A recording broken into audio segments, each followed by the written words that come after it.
mereka. Aduh, setiap masuk kelas 7A rasanya kepalaku mau pecah.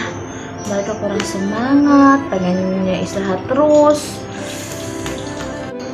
Masa sih? Kok sebaliknya ya dengan aku? Mereka lebih ceria, lebih semangat. Bahkan biasanya kami tidak terasa jam pelajaran kami habis. Nah, kok bisa? Kok bisa beda? Ada tipsnya? Bagi dong. Kamu pernah tidak menanyakan kesenangan mereka belajar seperti apa? Atau pernah tidak kamu memperhatikan minat mereka itu di mana dan bagaimana? Minat bakat.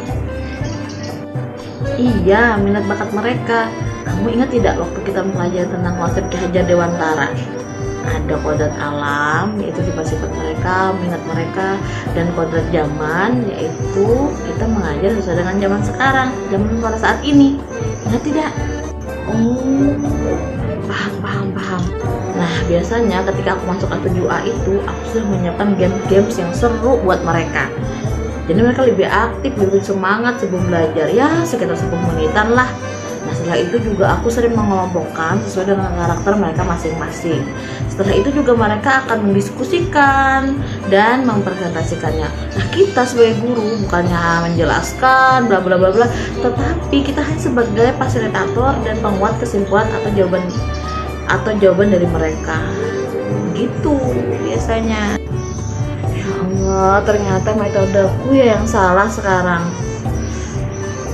Tadi kan kodrat alam, bagaimana dengan kodrat zamannya? Zaman sekarang anak-anak kita, generasi kita ini dinamakan adalah generasi Z atau generasi net. Nah, sudah tahu kan artinya mereka tidak bisa lepas dari mana gadget. Untuk itu, aku biasanya mensiasati menggunakan gadget mereka itu sebagai media pembelajaran. Contohnya, aku suruh membuat sesuatu melalui gadget mereka, kemudian mereka harus mengupload ke medsos. Nah, di medsos pun mereka saling berkomentar satu sama lain. Selain itu juga aku membuat game seru yang berhubungan dengan pelajaran pada saat itu, dan mereka pun antusias sekali ketika memainkannya.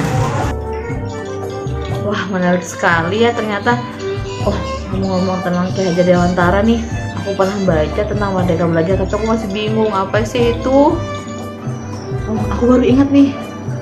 Aku pernah membaca apa yang telah dikatakan putra dari Ki Hadi Sukitno, yaitu tangan kanannya Ki Hajar Dewantara.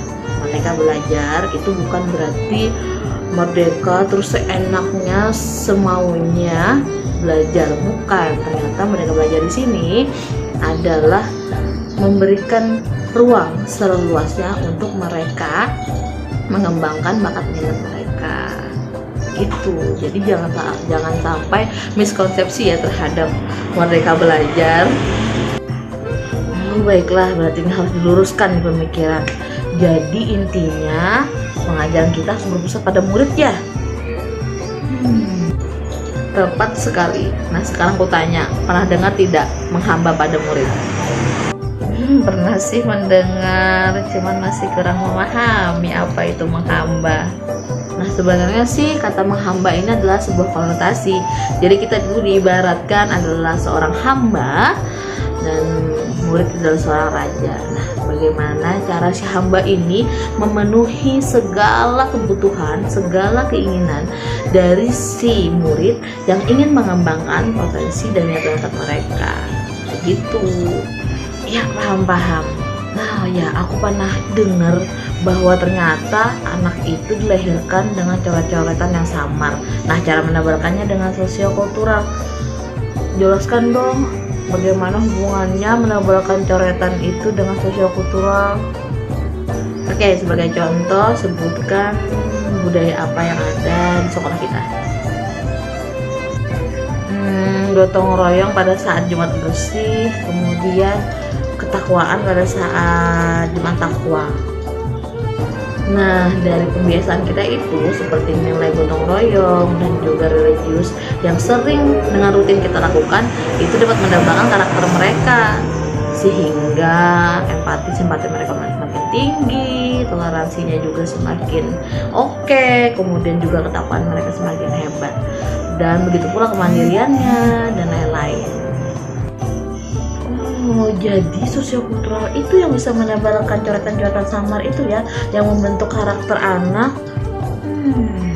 Nah, sebagai perbandingan aku punya 2 gambar nih. Yang satu, yang A pendidikan zaman sekarang, yang B itu zaman kolonial. Nah, menurut kamu yang mana sih yang paling menyenangkan, A atau B? Yang A.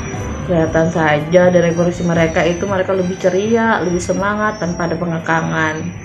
Jadi sekarang bisa menentukan dong metode mana yang ingin kamu gunakan. Metode zaman kolonial kah? Atau metode sesuai dengan konsep pemikiran Ki Hajar Dewantara? Ya jelaslah sesuai dengan Ki Hajar Dewantara yang berusaha pada murid, menghamba pada mereka dengan berpedoman kodrat alam dan kodrat zaman, kemudian juga menebalkan karakter mereka pada sosial budaya yang ada di sekitar kita. Wah, pilihan yang terbaik tuh. Terima kasih banyak ya. Wah, kalau nggak ada kamu pasti aku nyerah deh mengajar mereka. Sama-sama, nanti kita akan sering-sering lagi ya. Tetap semangat, jadilah guru yang membawa anak menjadi selamat dan bahagia.